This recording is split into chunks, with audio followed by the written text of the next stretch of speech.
Alors maintenant qu'on a appris à dresser des tableaux de signes et des tableaux de variation, bien évidemment il y a une confusion possible, qui est souvent faite entre les deux. Alors, il va falloir bien associer à chaque type de tableau qu'est-ce qu'on veut mettre à l'intérieur et comment on le construit. Donc je vous rappelle qu'il y a donc deux types de tableaux. Les tableaux de signes et les tableaux de variation. Et qu'un tableau de signes, on ne peut pas le mettre dans le même tableau qu'un tableau de variation et vice-versa. Donc on ne mettra jamais des signes et des variations dans le même tableau, pour l'instant. On doit donc faire deux tableaux séparés, et on va, dans le cadre de cette courbe-là, représentative d'une fonction f, dresser les deux types de tableaux. Alors, on va commencer par le tableau de signes, et puis après on fera le tableau de variation. Je vous rappelle, on met le nom de la variable ici, x, on met le nom de la fonction ici, f de x, et puis là on se concentre un peu, et puis on se dit, alors d'abord il y a quelque chose qu'on peut faire en commun dans les deux tableaux, c'est le domaine de définition. Alors le domaine de définition, c'est ce qu'on place sur la première ligne, et le domaine de définition, comment on le lit? On regarde le premier point, ça commence à -2 en abscisse, et puis ça finit à 6 en abscisse, donc -2, 6. Voilà. Tableau de signes. On se rappelle que le tableau de signes, c'est des plus et des moins. Ok? On veut mettre des plus, des moins et des zéros d'ailleurs. Plus, des moins et des zéros. Et alors comment on va savoir si on doit mettre des plus, des moins et des zéros? Eh bien on se pose la question du signe de la fonction, c'est-à-dire de sa position, de la position de sa courbe par rapport à l'axe des abscisses. Quand on voit qu'on est dans une zone où la courbe elle est en dessous, on mettra un moins. Quand on voit qu'on est dans une zone où la courbe elle est au-dessus de l'axe des abscisses, eh bien on mettra un plus. Alors au début, la fonction ici, elle est en dessous de l'axe des abscisses, donc elle va être négative.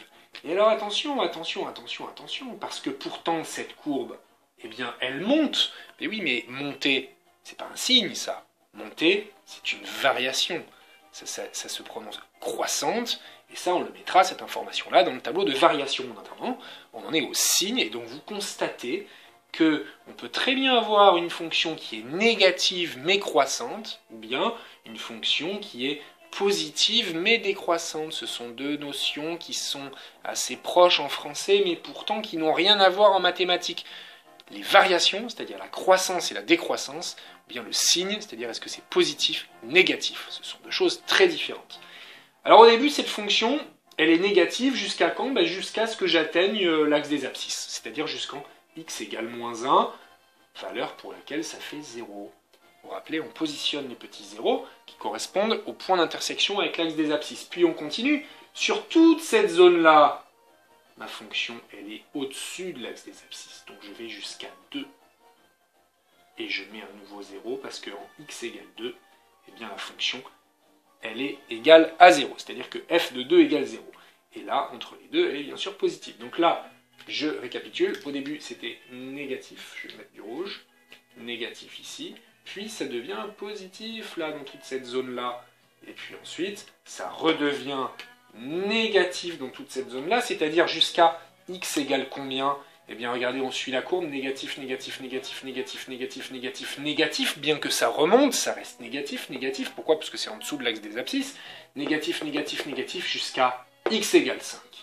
Et là, je suis obligé de rajouter, donc de prendre un peu plus de place, et de placer le x égale 5, et d'écrire que pour x égale 5, c'est égal à 0, et qu'entre les deux, c'est négatif. Et puis ensuite, ce sera bien sûr positif, parce que je repasse au-dessus de l'axe des abscisses, jusqu'au dernier point, qui a pour abscisse 6. Et voilà mon magnifique tableau de signes qui a cette tête-là.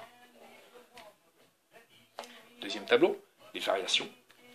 J'oublie tout ce que j'ai fait sur le signe, j'oublie tout ce qui est position de la courbe par rapport à l'axe des abscisses, et je me concentre maintenant sur les variations, c'est-à-dire est-ce que ma courbe elle monte ou est-ce qu'elle descend. Alors au début, ma courbe, eh bien je constate qu'elle monte. Alors elle monte, elle monte, elle monte, et pourtant elle est négative, mais elle monte, elle n'arrête pas de monter, jusqu'à quel point? Jusqu'à ce point-là. Et à partir de ce point-là, elle va commencer à descendre. Donc il faut que je m'arrête à quel point finalement? Eh bien il faut que je m'arrête au point d'abscisse 1, c'est-à-dire celui-là, qui s'appelle un maximum pour ma fonction, un maximum local. Donc, je vais jusqu'à x égale 1, et je trace une flèche, je dessine une flèche qui monte et qui signifie que ma fonction est croissante sur l'intervalle moins de 1. Qu'est-ce qui se passe ensuite? Ensuite, ma courbe, elle redescend. Donc ma fonction, elle est décroissante. Donc je vais dessiner une flèche qui descend. Mais jusqu'à quelle valeur en abscisse ici? Eh bien, jusqu'à cette valeur-là, qui est 4. Attention, attention, à toujours faire bien attention. Selon la ligne sur laquelle vous êtes, vous mettez des abscisses, des x, ou bien des ordonnées, c'est-à-dire des f de x, des ordonnées qu'on mettra tout à l'heure pour pas être trop perturbé. Je continue mon trajet, j'en suis là, et là ça remonte jusqu'à x égale 6, abscisse 6. Alors il me reste à remplir mes petits pointillés qui sont dans la ligne des f de x, donc qui sont des ordonnées qui vont correspondre à des minimums ou des maximums locaux ou globaux. Alors, je pars de mon premier point, moins 2 comme abscisse, ordonnée moins 1. Donc je mets moins 1 ici, au niveau de la ligne des ordonnées. Puis, je m'intéresse à ce qui se passe quand x égale 1. Quand x égale 1, mon f de x, c'est-à-dire f de 1, vaut 2. Donc je note 2 ici, au sommet de mes flèches, pas trop de place, je vais mettre là, voilà. Puis je continue, je redescends jusqu'à ce point-là, qui a pour abscisse 4, c'est ce qu'on avait noté là, et qui a pour ordonnée moins 3, ce que je note ici. Et enfin, pour finir, x égale 6, y égale 1, f de 6 égale 1. Voilà mon tableau de variation parfaitement dressé, et vous avez vu qu'il n'a strictement rien à voir avec mon tableau de signes, et que, deuxième chose très importante, les valeurs que j'ai notées ici, moins 2, 1, 4, 6, ne sont pas du tout les mêmes que celles que j'ai notées ici, qui sont moins 2, moins 1, 2, 5 et 6, à part les deux extrémités qui correspondent aux extrémités du domaine de définition. Ce qui signifie, comme là j'ai 1 et 4 et là j'ai moins 1, 2, 5, que je ne peux pas superposer mes deux tableaux, que je vais m'y perdre complètement si je vais essayer de mélanger les deux tableaux en un seul. Donc, vous aurez toujours vraiment deux tableaux à faire, et il faudra bien les distinguer, le tableau de signes et le tableau de variation. Voilà, à vous de jouer maintenant avec quelques petits exercices. À bientôt.